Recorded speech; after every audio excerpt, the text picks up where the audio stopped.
Welcome to Cannabis School. I'm your host, Jesse Angeles. And I'm Brandon Elder. And we're here to talk to you about everything pertaining to cannabis, from vape, flower, edibles, strains, and everything in between. Well, hey, welcome back. Another Tuesday. We have another presents here. We have the infamous, should we say infamous? Yeah, we sure as hell should. Infamous. Who are we talking to today, Brandon? Ronan McConnell. Ronan McConnell. That's Yeah. right, lad. That's right. We're so excited to have you here. Now, he's not from Ireland, but he is from Colorado. Yeah, he's got a killer stash, too. I can see it from here. Yeah, you guys should Yeah, definitely I'm check from it out. Colorado. You hail from That's very Colorado. Yeah, and he's actually the founder of the International Dankness Unit. International Dankness. How did you guys come up with that name? So I remember, back in my high school days, like dank weed was the best weed, right? You really wanted your weed to be dank because, if it wasn't dank, then it was swag or mids. Yeah. Right? Or all the other slang terminology that we used to use back in the day. But so dankness was really like my idea because I wanted people to understand, like, what is in the cannabis that they're smoking, what makes it dank exactly? Because most of the weed now is pretty solid. I mean, compared to 10 years ago. Oh, yeah. It's all at least smokable now. It's all smokable. Yeah, I remember my first experience, and the cannabis back then to cannabis back now is a whole different level. Even getting like Granddaddy Purple, God, what is that? Like almost 17 years ago or something. Totally different than any of the Granddaddy Purple that I'm rocking now. So Right. Yeah, night and day difference. So real quick, I want you to be able to kind of clarify this for some of our audience. Some of our audience is very new to the cannabis community. So let us know. You drop some terms, right? Dank, mids, Yeah. swag. Tell us what dank means. All right. So dank would be like your nice, moist, high THC, good effect. Smells really good. Like if you have it in a bag, a little plastic bag, like people can smell it on you, even though you have the bag in your pocket, right? Like that's dank weed, right? So mids. So mids is gonna be your budget weed. It's not the worst weed in the world, but it's definitely not dank. And then, well, the last one is Swag. It's just awful. It's like It's all sticks and seeds. And it's not Yeah, even it's like diet weed. It's just like, it's like, I mean, I don't want to say it this way, but it's almost like if you had to go to the what is that where you can get food, like a food, like a food bank. Grocery store. Yeah, it's a food bank, and you're gonna get whatever is there. exactly. I mean, you can survive on it, but it's not recommended. No, yeah, and back in the day, it used to be bricked up, so you get it, and it was like compacted, as tight as you could ever squeeze the bud. That's and then you'd break that up and try to roll a joint out of that. That's not going to burn evenly. No. I remember I got one bag of swag back in the day because I had no idea there was that much of a difference because I was brand new to smoking.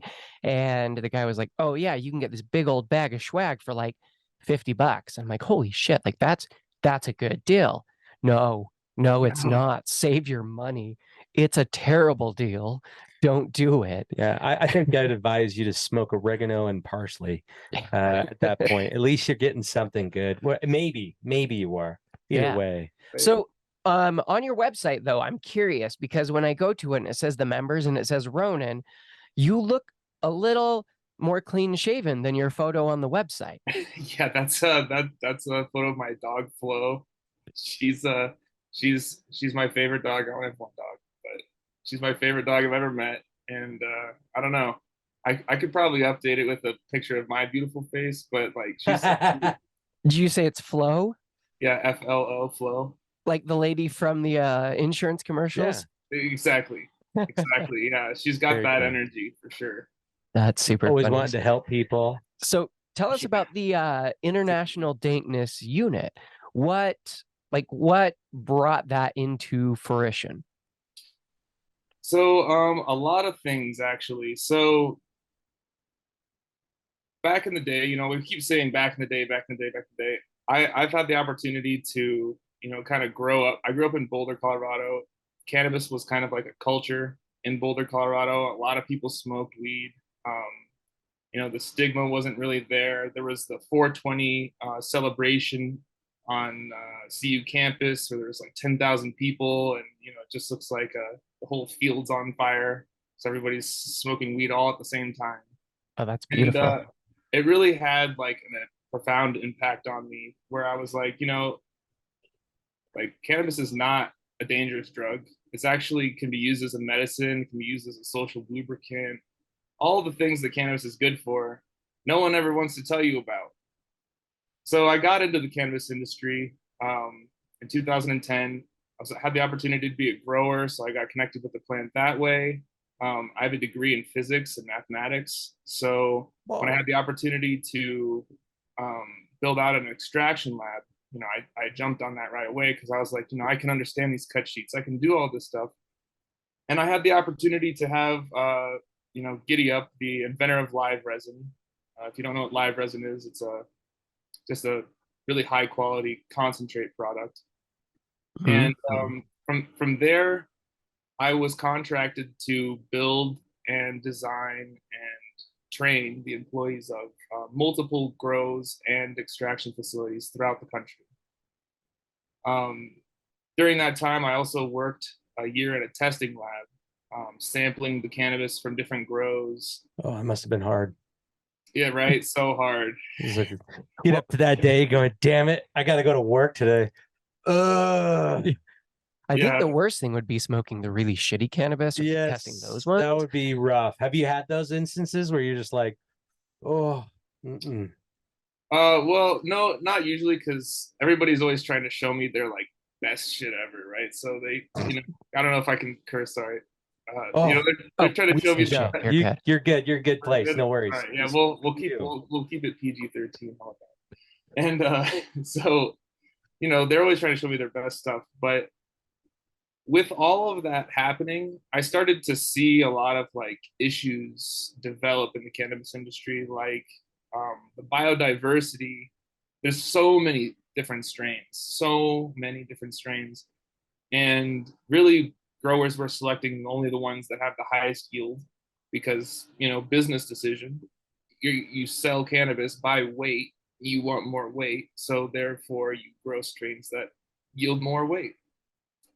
That gets rid of a lot of other niche effects and different flavors that you just don't see anymore, like Blue Dream, AK-47. Some of those ones, like AK-47, is a really small plant, but it used to be super popular because it flowered in 47 days, and it was like a black market grower's dream. But And it was a great smoke. yeah, it was a great smoke too, but it's just not. It's not grown anymore because the yield compared to other strains now is just, it was like half as much weight, right? And so we lost a lot of strains. A lot of growers became kind of jaded because they're like, oh, I have to grow this bud and I don't even like the way that it smokes. And, they kind of, some people left the industry for that reason. So you had a lot of like OG players who just got out of weed because it wasn't fun, right? Cannabis was supposed to be really fun. That's, I think, why a Mhm. lot of us got into it, because like we're like, this will be fun. Right.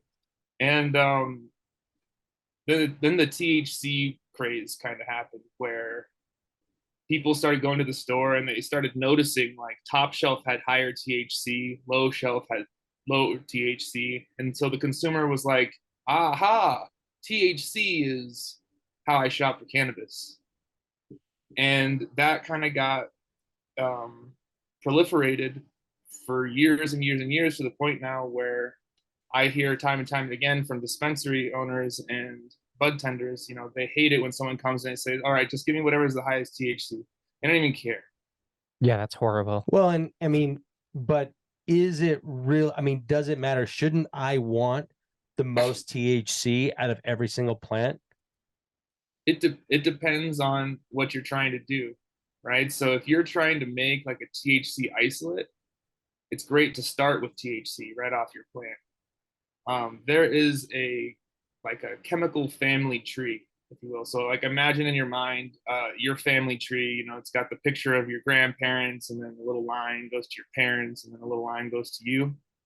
So cannabis has a chemical family tree where cannabis is producing, well, one or two compounds, right? It's not producing all 400 of these things that we know can be in cannabis right now. It's only producing one or two. And based on the amount of sunlight, the way it's grown, oxygen content, temperature, right? All these factors contribute to what's called oxidation. So oxidation is a chemical process. I'm not going to go too deep into it, where the chemical changes by adding on an oxygen molecule. Okay, so you have this main chemical breaking down into these other chemicals, and so based on the way it's grown, basically, the plant is selecting for specific things. Now, you can breed plants that are more predicated to select for THC, right? So if the plant is grown as good as it can be grown, it's going to produce as much of that, just one or two chemicals as it can, and that's going to all turn into THC. Or you have a different grower, grows a little bit different. Instead, some of that THC is now terpenes, right? So depending on what you're trying to do, THC could be the best thing. But if you're a consumer, right, and you're smoking it for effect, THC alone is not going to give you what you want, because THC is a psychoactive compound, and on its own does not produce a very pleasant effect. It actually is paranoia, headache, right? I don't know if you guys have ever smoked a THC isolate by itself, you know, stone sober. When you smoke the isolate, no terpenes, right? Guild Extracts in California makes a pretty good isolate. It's just, it's not pleasant. It's a very odd experience. Yeah, you're like on another plane of existence almost. Not So like that's the part, high, but yeah, devil's lettuce. Yeah, exactly. But Right. it's not like it's such an odd thing, because it's more like disassociative more, but not like in a good way. It's Right. just such an odd state versus anything that you know, like you said, growing for a wider range versus just a high concentrate of THC. You're going to get more of that entourage effect, and that experience, that's going to be hands down a tons better experience than more of like an isolated THC or a crazy high percentage of THC. So I kind of like to describe it like a car, right? So, you know, ladies, I'm sorry, maybe not that interested in cars, but we can at least all remember a time when we sat in a really comfy car versus a not a comfy car. So like NASCAR is all race cars, right? They're the fastest cars that you can race, basically, besides, you know, Formula One or whatever. But these cars are not comfortable. Okay, Not at all. Air conditioning. The suspension is tuned to grip the road, not to feel good. There's no interior, right? The seats are hard. They are not comfortable. Yeah. The seats are hard, but it's fast, man. That's like THC. Plus your head strapped to the seat. Like it's a weird experience. Just like You're THC. just strapped in, right? So it's not comfortable. And that's like THC, right? THC is like the gas pedal. How fast are you gonna go in this thing? Whereas terpenes are more like the interior of the car, right? Like if we step into an Escalade or like, you know, limousine, right? The interior is really nice. And anytime, and you kind of just forget that you're in a car, and you just like arrive at the location. You're like, that was great. Loved riding in that car.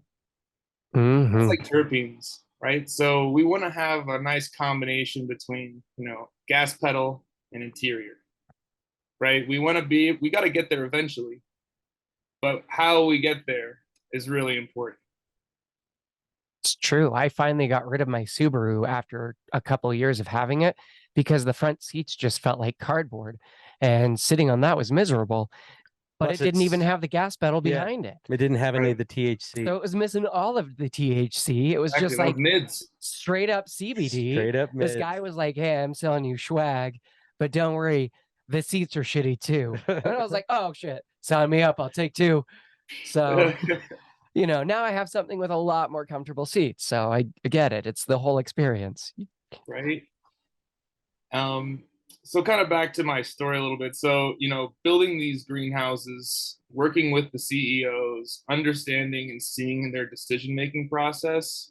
A lot of the CEOs that own these businesses, or especially the ones that own like multi-state businesses, they don't even smoke cannabis, which is a shocking realization when you realize that the majority of the industry is being decided by people who don't participate in it.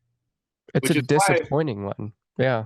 Yeah, which is why we're having a lot of these issues. So the International Dankness Unit was my attempt to solve as many of the problems as I could with one thing. Now, how does the International Dankness Unit solve these problems? Well, a big problem people have, like I said, with THC is if your flower comes out low, right? You can't really sell it, or you have a hard time selling it. But if you get that product rated for effect, now consumers can start to identify, okay, well, THC is low, but the terps are really high, and it's going to give me this effect that I am actually seeking.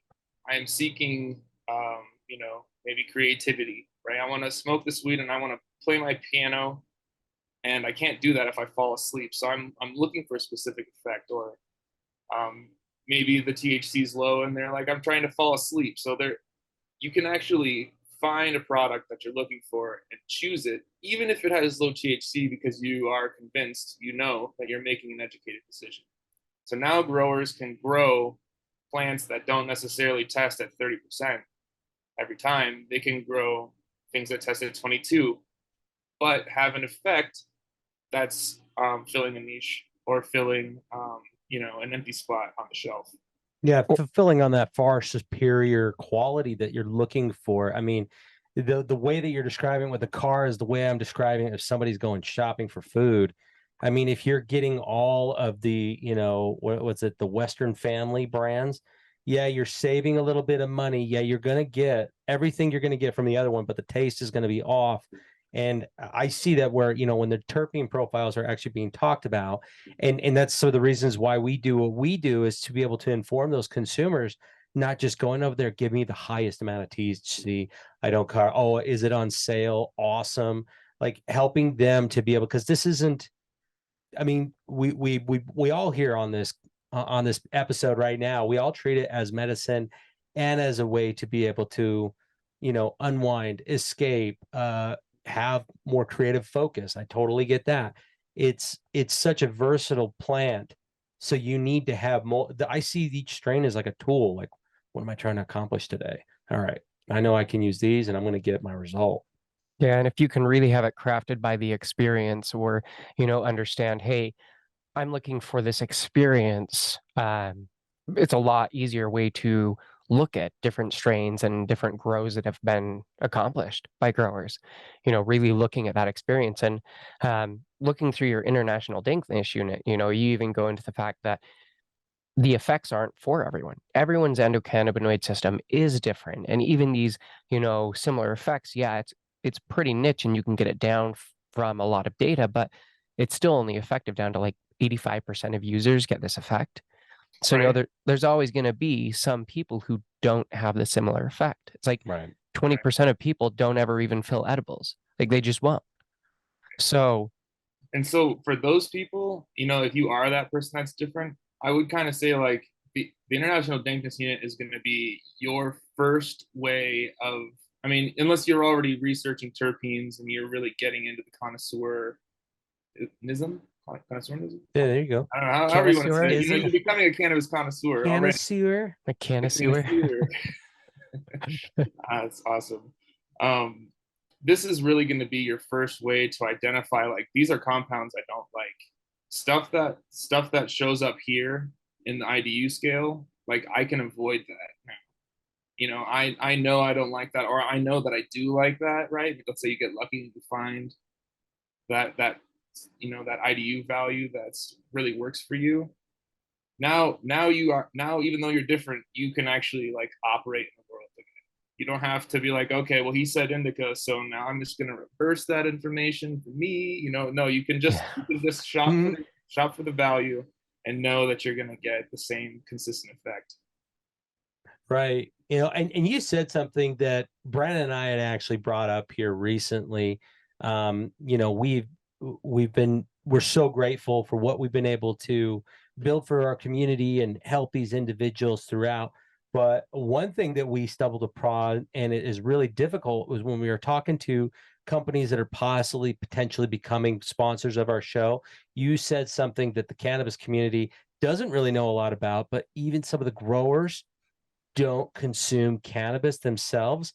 That's like trusting a completely anemic, super skinny chef at a French restaurant. I'm not eating his food. That guy doesn't eat. He doesn't eat his own food. So it's weird because we were talking about it's like, dude, is that guy cool? Like, yeah, he's cool. No. Like, is he cool? Because I've never seen him here. Like, the cannabis community is very accepting, but also very cautious. So is that something to be concerned about with the growers that are not even consuming their own product? So I would say for growers specifically, like, no, on the grower level, they're 17 to $25 employees, right? And a lot of them are growing plants because they just like to do it, right? In Missouri, I think like half of the staff we hired actually smoked cannabis, and the other half didn't. And some of the staff that didn't smoke did a better job. They took care of their stuff better, but that's not 100% to say that's bad. But I'll give you an example of what is bad. So my first facility I ever built out, the owner, not to get like political or anything, but he voted against cannabis every possible time that he could, right? Anti-drug, pro-drug war, pro-police, right? Yes, casino owner. Okay, so this is in Las Vegas, right? It makes sense, right? Okay, yeah, totally get that. It's like hacking his own arm off. The law passes in Nevada. Cannabis is going medical. He's like, you know what? That's going to be really profitable business. Let's start it up. So that was the first person I ever worked for, was a person who literally like promoted the drug war. And then as soon as he had the opportunity to make money from it, he's like, sure, yeah, why not? Still doesn't smoke weed to this day. Yeah, we've met people who recently are in the cannabis space and they don't actually use cannabis, and it's kind of that same thing, and you get this weird vibe of like, I don't know if I fully trust you. Well, it's not even just the trust part. It's a lot to what, I mean, they say, because if you don't understand something completely and yet you're going to sell it, then there's going to be a quality assurance that's not going to be met. You're not going to, I mean, I guarantee there's not somebody who walks around Wendy's who gets paid and randomly sampling a burger off of whatever they cook it on. And they're going, yep, this keeps to Dave's standard. If he was alive today, he'd be like, this is a damn good burger. But I bet they've at least eaten there. Yeah. So that's the difference. But the thing is, it's the it's the QA I'm thinking about. Once the plant, I mean, great, what you said totally makes sense. Like, the growers, not necessarily, like, they're there to take care of the plant, grow the plant, get it to there. But the owner of said, just grow facility, I would believe that they would need to be pretty in tune with the cannabis culture, as well as understanding the plant, each one. I don't know. I mean, help me out here. Am I going down the right path, or is that really important either?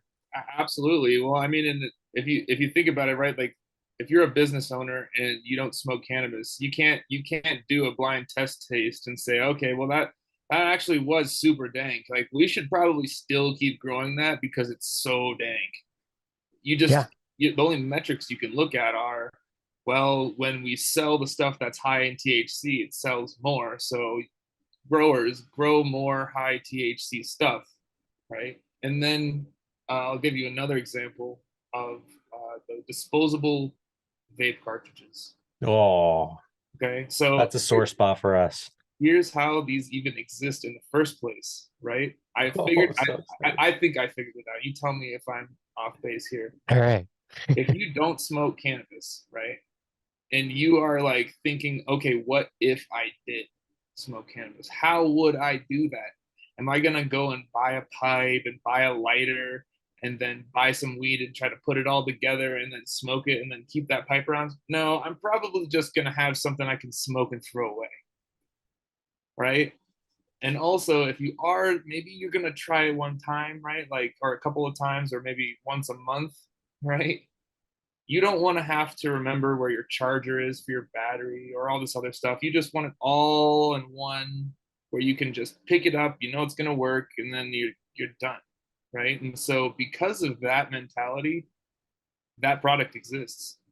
They thought to themselves, if I smoked weed, this would be how I would do it. So this product obviously needs to exist because people are like me. And I'm like, no, people are not like that. I don't know. I think I could see that, but at the same time, I can see like the ingenuity of, because how long has concentrates and dabs been around? Maybe Like, since 2014.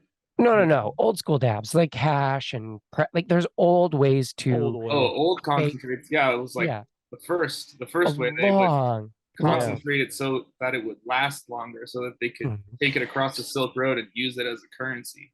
So I could see it being ingenuity that'd be a in good someone who currency. actually uses it, going, how can I bring this with me everywhere I go that Mhm. I can use it without it smelling? Like a concentrate or a hash or something is great because that's not going to smell like flour. It's nowhere near the same.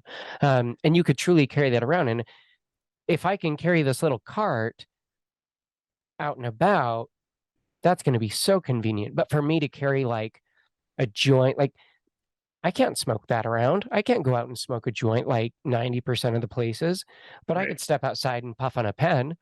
And, but at the same time, like you said, maybe that comes from someone who has no basis or that going, hey, how would I use this? Or if I were to use this, what would I be comfortable with? Because, like you Right. said, I don't want to do that. So, um, yeah, And I think it comes a lot down to like use, right? So for myself, I smoke every day, a couple of times a day, right? I'm going through, Savage. I know, right? Like, I would never do that. who would do that? What time is Um, it? That's why when people ask me, they go, "You don't smoke it all the time." Well, what time is it? It's 11:15. Yeah, Right? right about then. right about that.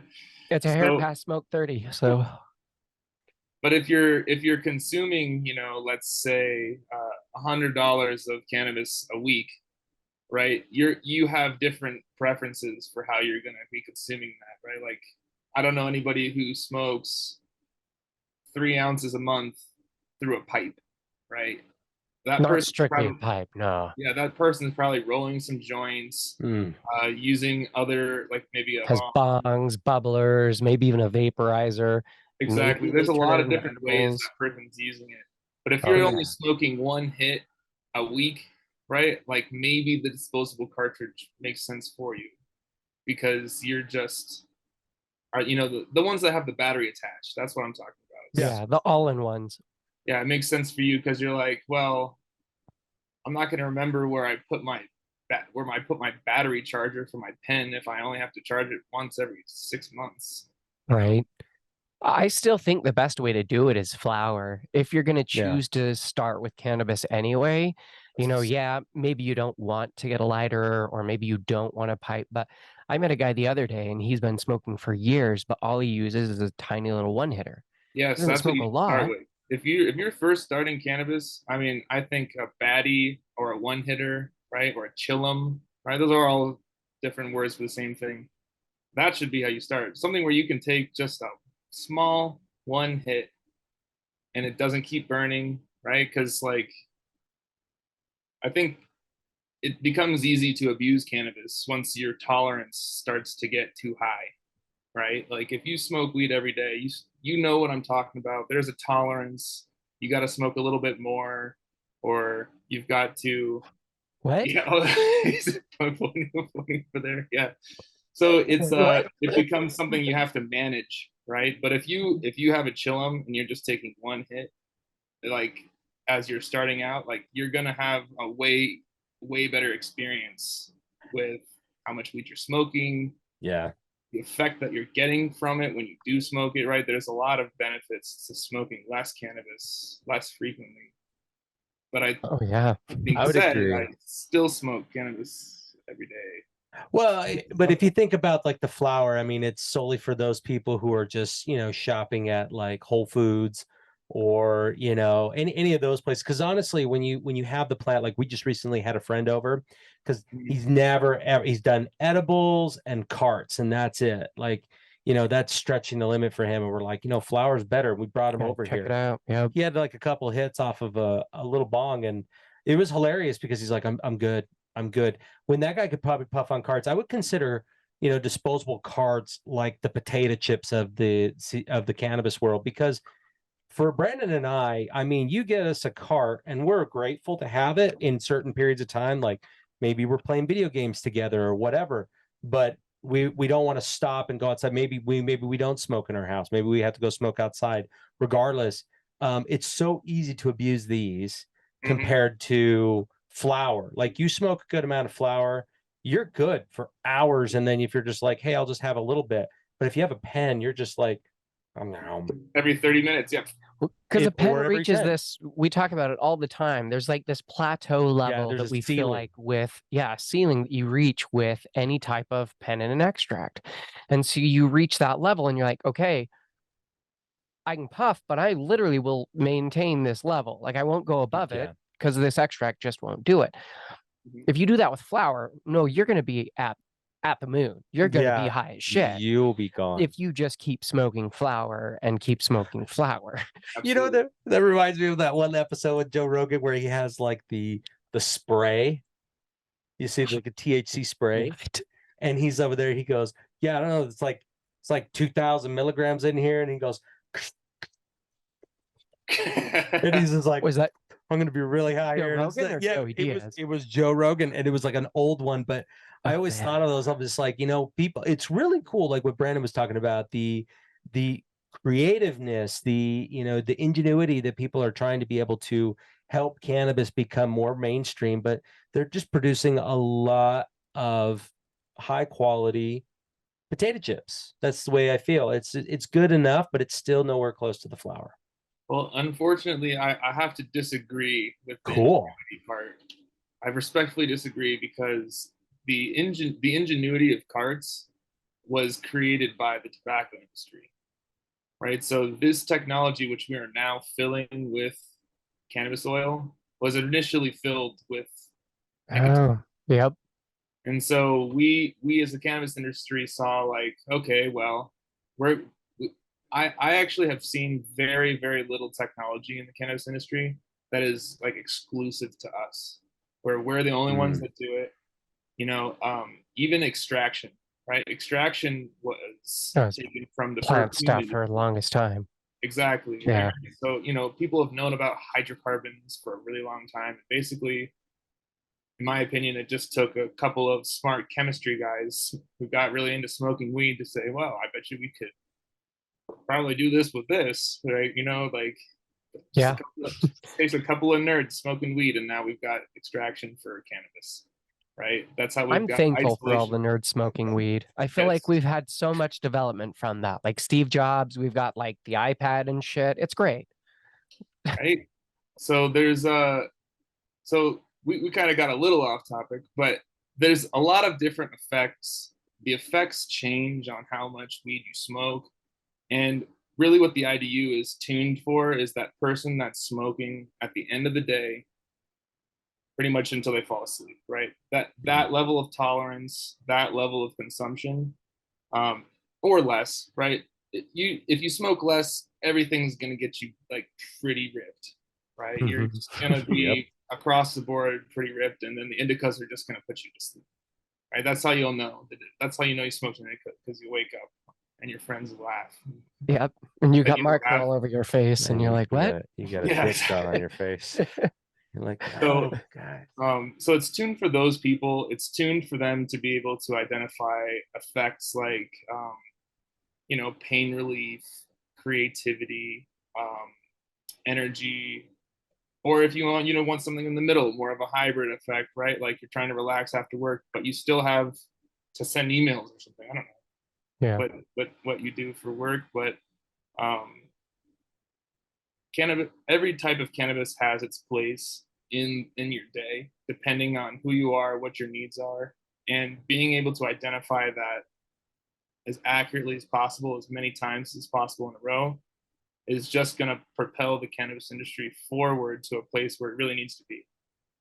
In my opinion, we can do a lot better than just selling weed off a scale in a store. And while I do love it, they pull out those little chopsticks, and then they chopstick your weed into the jar. Like that's how we were doing it when I was in high school. Right? There's pre-sealed stuff, and some of the best stuff I've seen is like the nitrogen sealed containers. I don't know if you've had a chance to check those out. No. But the shelf life on those is super, super long, because what they do is they package it all into a container, and then instead of air in there, they shoot it full of nitrogen. And so that's like the same thing they do in like you buy a big package of baby spinach leaves, that's all nitrogen in there, because oxygen oxidates, like we were talking about earlier, and turns the apple brown, right? Turns the lettuce brown, right? So this nitrogen is pretty cool. So if you ever get a chance to like smoke some nitrogen filled container cannabis, you'll notice it tastes fresher. Interesting. That's delicious. Yeah, we'll have to find that. What's the password, Ronan? What's the password? We can't let you in unless you have the password. That's what's dank. It is Dang. Okay. Well, sticky icky. I don't know how he knew, but crack the code. I guess that could be the password. Sweet. Yeah, there you go. Right. Sweet dank. There you go. Sweet Right? dank. Yeah. So to kind of go into that one, you'd said something, and I love that you disagreed with that one, but is there going to be a way that they could develop something that's even better than what we currently have for carts? So I've thought of a few things. Like really, I pretty much only smoke carts, so this is like my thing. Right? I've identified a few issues with the cartridge that I think can be like tackled on the front end, right? So these cartridges have like different sized holes at the bottom, and some of them only have like 3 holes. Every single one of those just needs to have a nice open flat ring that just the whole thing is open to the cannabis oil, so it can all flow down. You don't have to like hold your cartridge at an angle so it goes to the hole, or heat it up to Have get you the ever rest seen of it the out. cart? Have you ever seen the carts that at the very bottom is where they have the vents? Like instead of where these ones have them like going into the side, they actually come in from the bottom, and so all the oil goes out the very bottom. So I've seen that's those, a great adaptation. but they're not very many of them use them. Like I honestly don't even remember the last company that I've seen who had a cart like that. So most cartridges are called what's called an A3 cartridge, which is just the Standard. the name of it. Yeah, it's A3, A4. And what this is basically a like standard model that they produce in China. And so a lot of these businesses are all using pretty much the same cartridge. Maybe the mouthpiece is different, but the actual cartridge itself is the A3, 3-hole to 4-hole on the bottom, varying size. And these things with a printed, some places have to have that little THC warning printed directly onto it. It can't be a sticker. To have that printed on an A3 cartridge is like $1.40 a cartridge. So it's not cheap, but it's not expensive. And then if you look at these nicer cartridges, they're right around $5 a cartridge. So if you're a business and inflation's happening and you have to pay your employees more and the price of weed just doesn't seem to go up, you've got to make a decision. Do we sell a $5 cart or a $1 cart?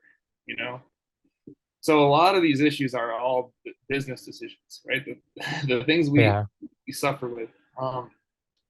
Viscosity. Do you guys know what viscosity is? Oh yeah, the Oh, yeah. thickness. Yeah, the thickness of the oil, how runny it is. It's kind of an inverse. So higher viscosity means like doesn't move very much, and low viscosity means moves a lot. And basically, the way that people are making pens now, they are just they they are not creating the correct viscosity for when it gets to the shelf. So in their place, right, these terpenes evaporate out. And as it sits in the oil, the terpenes are not evenly distributed throughout the THC. There's little pockets of these things, and it's all kind of moving around inside your cartridge at the same time, especially if it falls on its side, you literally see it move around. And it might be right in the lab, but it's not right 3 months later on the shelf, right? So when you go to smoke, it's super viscous.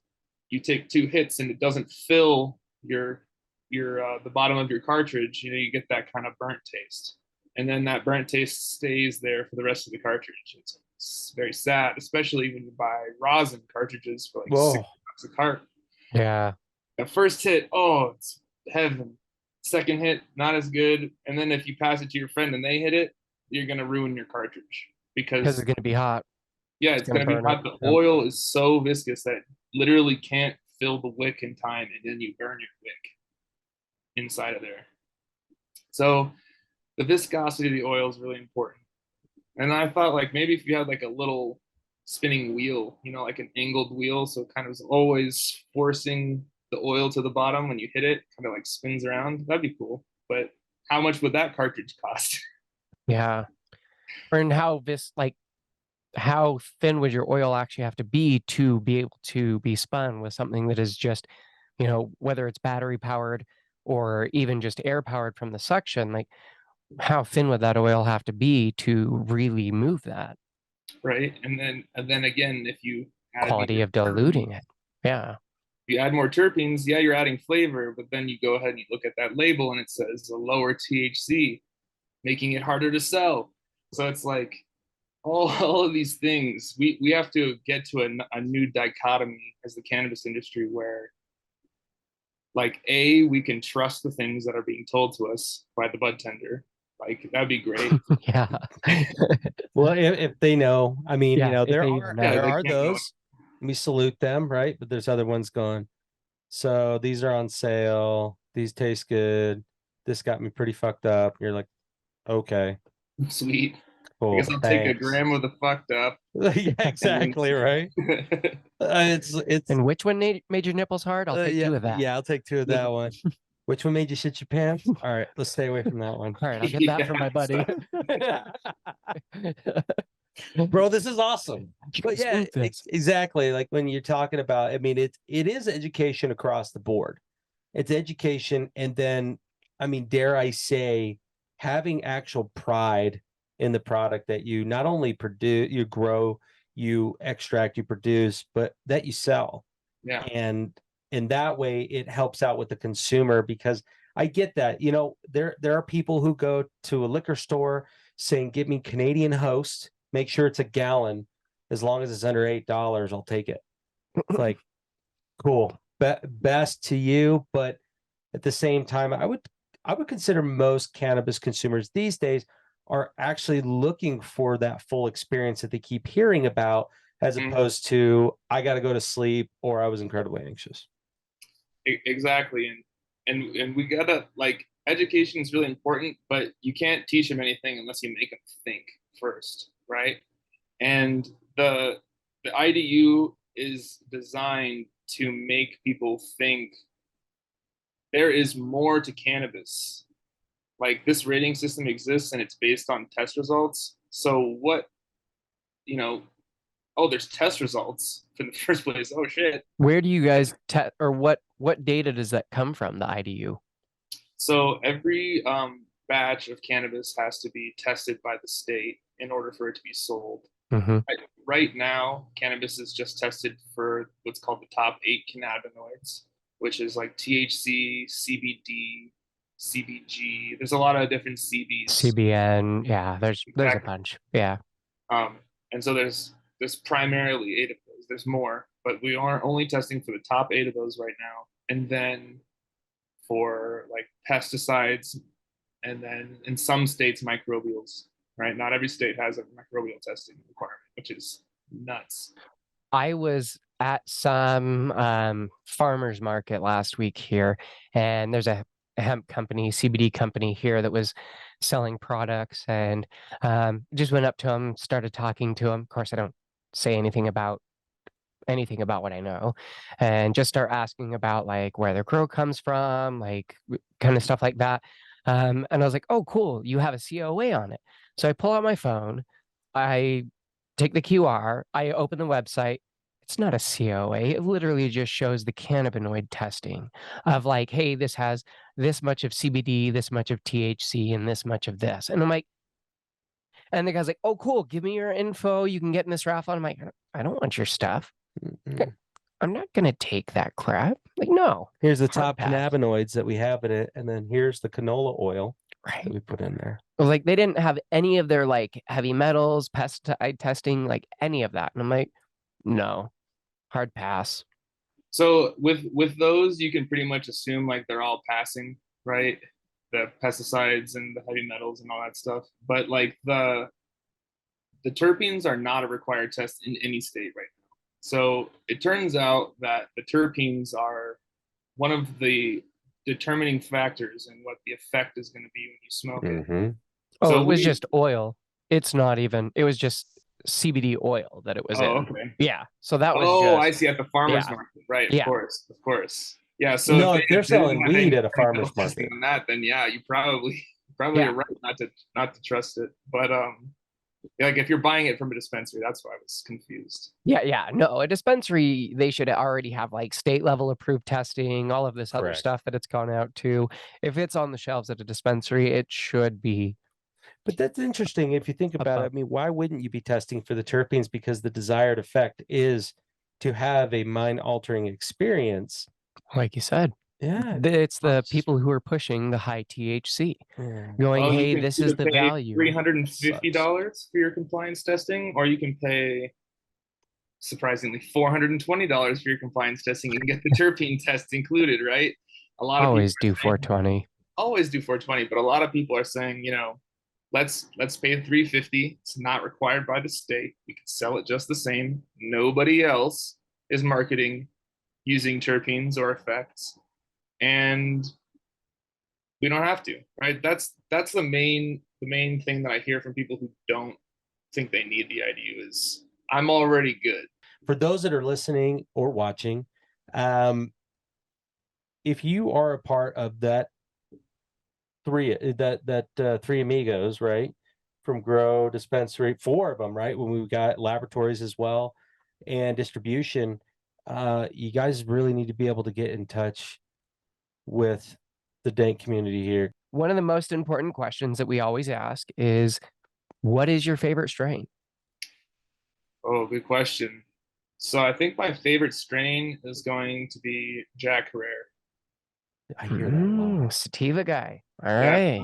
I'm a sativa guy. I like I don't know. I like to smoke Jack Herrera mostly because of its like orangey flavor. You know, I'm a big fan of oranges and tangerines, and so have you tried Agent Orange or Orange Florida yet? I have not tried those yet. Gotta check those out. All right. Yeah, those are really good. So what's the reason why behind it though? What's the effect that you're going for? So you know the IDU is pretty creative. Jack Herrera on the rating scale came out at 35, which is going to be like a creativity, uplifting effect, and I'm always looking to just like try to solve problems. Stoned, like that's kind of like how I did my entire time in college. Was just like smoke some weed and then go study physics. Like it was awesome. It's the best way to hyper focus and get shit done. Totally. Yeah, exactly. But not too like indica where I don't have the energy to, you know, work, but not so high up where I'm just like, too much energy. I gotta I'm stand up. all the way up. Yeah, exactly. Yeah, So that's funny. well, Nice. so much for having me on your show, you guys. This was a blast talking with both. Well, Yeah. yeah, absolutely. And thanks for reaching out to us. We found it so interesting what you're doing.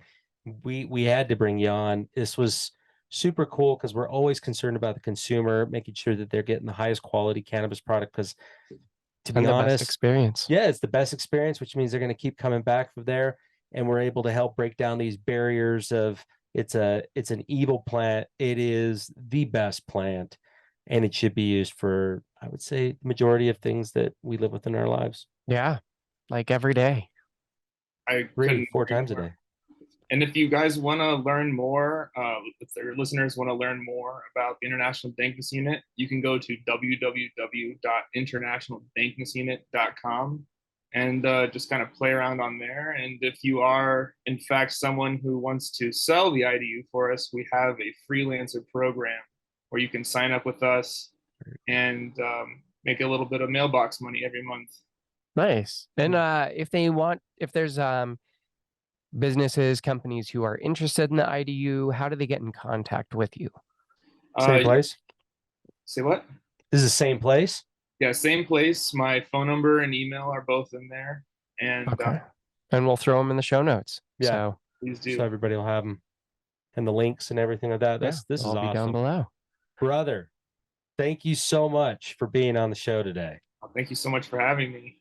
Really Yeah. appreciate you guys, and have a great rest of your week. Yeah. man. Thanks for everyone at home for tuning in. We'll see you guys next week. Take care.